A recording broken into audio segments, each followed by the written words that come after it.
Assalamualaikum warahmatullahi wabarakatuh.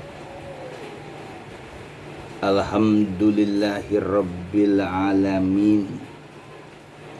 Segala puji milik Allah, Tuhan semesta alam, Ar-Rahmanir-Rahim, lagi maha pengasih, lagi maha penyayang.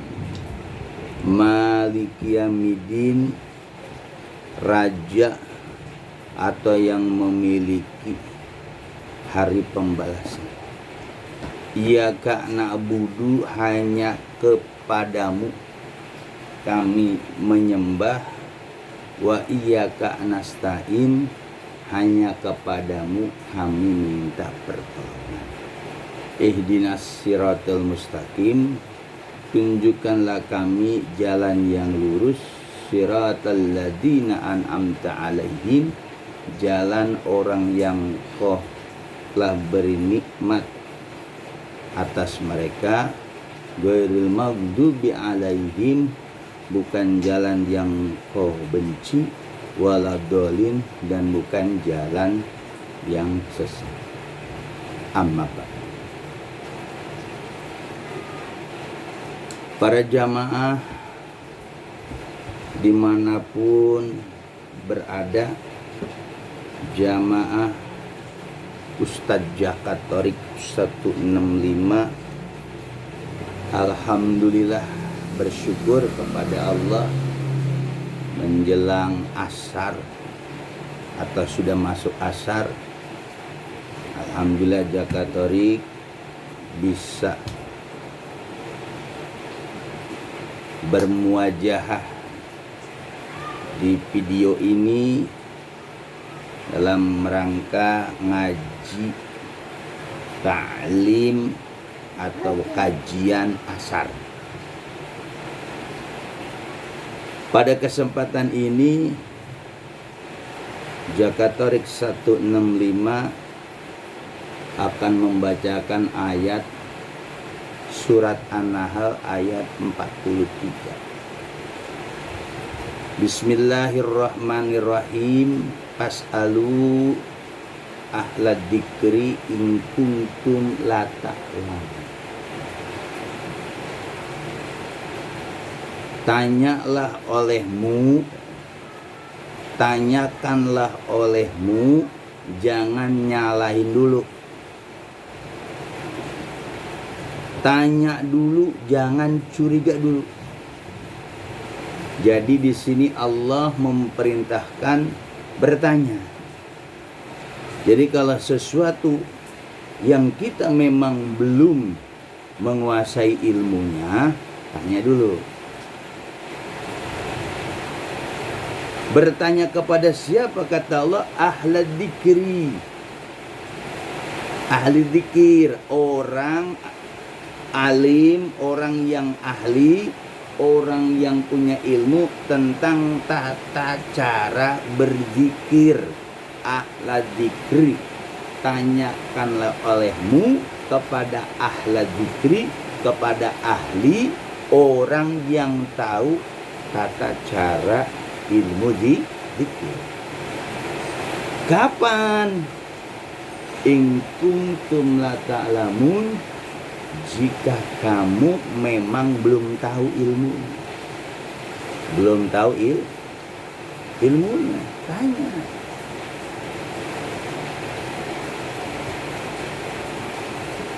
Nah, yang dimaksud ahla dzikr itu siapa? Al ulama warasatul anbiya, yaitu ulama ahli waris para nabi. Sebagian ulama sufi mengatakan kata-kata kalimat al ulama'u, alnya itu adalah ahli dzikr. Jadi yang disebut ulama itu mereka yang menguasai berbagai fan ilmu. Jadi ulama itu mereka menguasai berbagai macam ilmu tafsir, menguasai ilmu hadis dengan sanad-sanadnya, perawinya atau kedudukan hadisnya, apakah sahih, hasan atau dhaif. Dan dia juga tahu tentang jarh wa ta'dil. Dan ulama juga mereka yang menguasai ilmu alat, ilmu nahwu, ilmu sorof, ilmu mantek, ilmu balaghah, ma'ani, ilmu kalam, pokoknya berbagai macam ilmu, yaitulah mereka ulama, al-ulama. Bahkan mereka bisa membedah yang namanya kitab kuning dengan menggunakan ilmu alatnya nahwu sorof. Mereka bisa membedah tentang kitab-kitab kuning, yaitu kitab-kitab yang dikarang oleh ulama-ulama terdahulu, yang dimana ulama-ulama terdahulu pun memiliki kapasitas tentang keilmuannya itu. Nah, karena al-ulama itu alnya li ahli dzikr, maka meningkatlah si ulama tadi setelah tahu ilmu tentang zohir, 18 pan ilmu dikuasai, akhirnya dia mengetahuilah ilmunya diamalkan karena dia berguru kepada gurunya. Akhirnya dia menjadi ahli dzikr. Itulah al-ulama yang mukasyafah.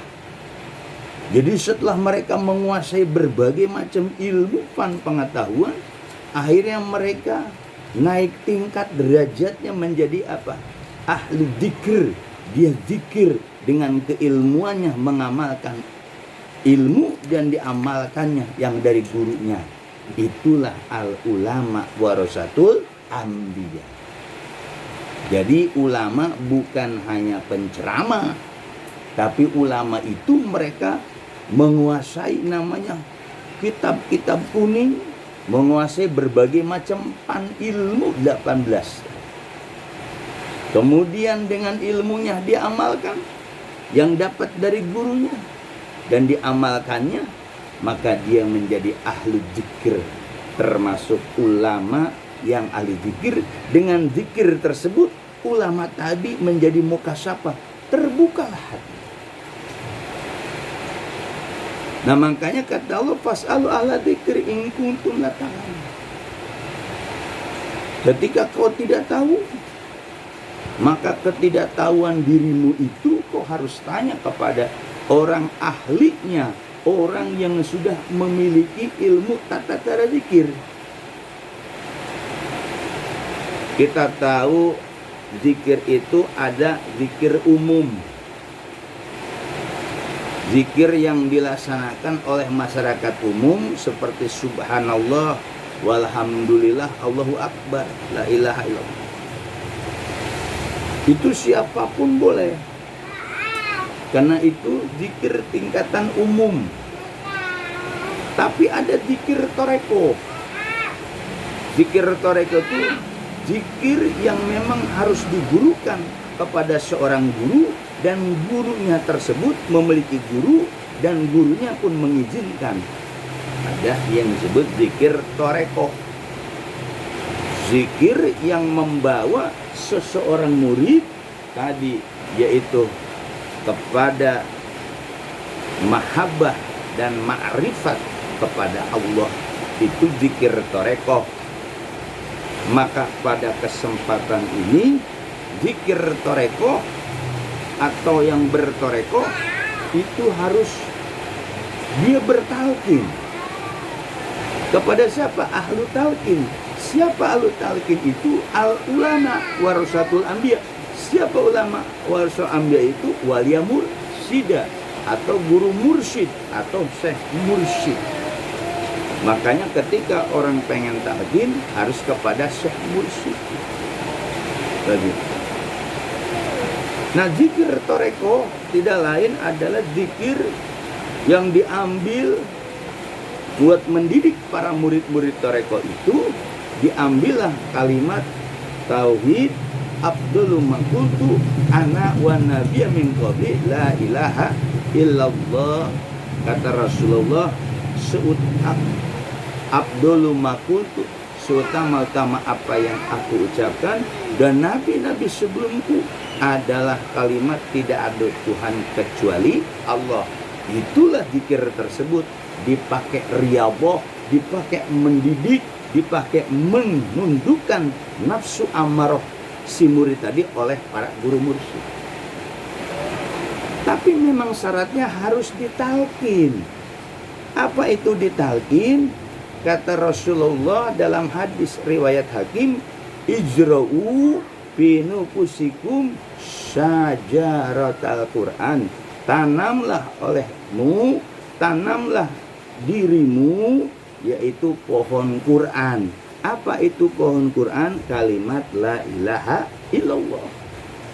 La ilaha illallah itu memang harus digurukan. Maka teknik-teknik zikir, ada zikir jahar, ada zikir khafi, ada zikir sirri. Semua itu harus ada bimbingan oleh syekh mursyid atau wali mursyid.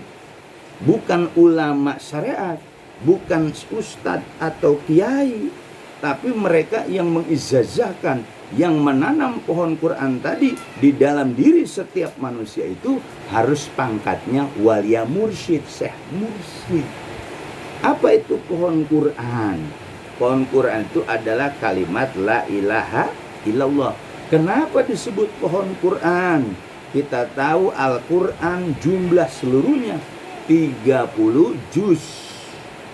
30 juz. Intinya di surat Al-Fatihah. Intinya di surat Al-Fatihah. Al-Fatihah jumlahnya 7. Intinya di Bismillahirrahmanirrahim. Bismillahirrahmanirrahim ada 19 huruf. 19 huruf tadi diambil 7 jadi 12. Ada di kalimat la ilaha illallah. Itulah yang disebut pohon Quran. Seperti hadis riwayat Al-Hakim tadi, ijra'u fi nufusikum syajaratul Quran. Tanamlah di dalam dirimu. Apa itu pohon pohon Quran. Ke siapa? Ke ahlu talqin, ke walia mursyidah. Tujuannya apa? Supaya manusia tadi husul kepada Allah Subhanahu wa ta'ala. Supaya manusia itu bersih hatinya, supaya manusia itu bersih nafsunya. Jadi dia dibentuk dengan zikir yang ditanam tadi, yang saja Al-Quran tadi. Si murid tadi akan terbentuklah menjadi insan yang sempurna kalau memang dia syaratnya harus ditalkin. Jadi toreko, zikir toreko itu syaratnya harus ditalkin. Apa itu ditalkin? Dituntun, diajarin oleh seorang guru bagaimana cara zikir kepada Allah. Maka ada istilah di toreko itu ada robitoh mursyid, yaitu robitoh itu membayangkan wajah guru. Ketika kita zikir la ilaha illallah, otak benak kita itu tertuju ke guru. Mulut kita la ilaha illallah, otak benak kita tertuju ke guru, wajah guru. Oh, kenapa demikian? Itulah yang namanya robito mursyid. Jadi ketika kita ngucapin la ilaha illallah, la ilaha illallah, pandangan kita, otak benak kita ke guru, wajahnya yang dibayangkan guru. Yang dibayangkan wajah guru. Bukan Allah, kita di mulut Allah, tapi kita, pandangan kita, otak benak kita ke guru. Itulah zikir tarekat, beda dengan zikir umum. Namanya rabito mursyid. Sama zikir khafi itu. Pandangan kita, otak benak kita ke guru.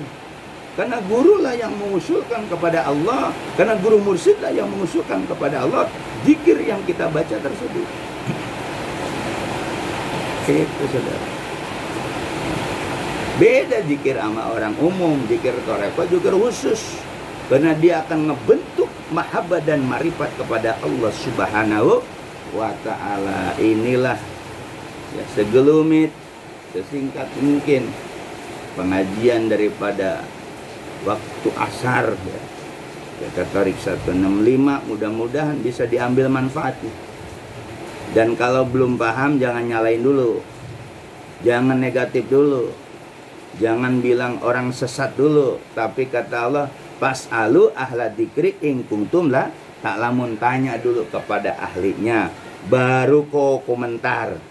Ketika kau menyalahkan orang yang berzikir jahar khofi maupun sirri, berarti kau bodoh dalam ilmu zikir. Kau ngajinya cuma baca buku, dengar dari radio, dengar dari kata orang.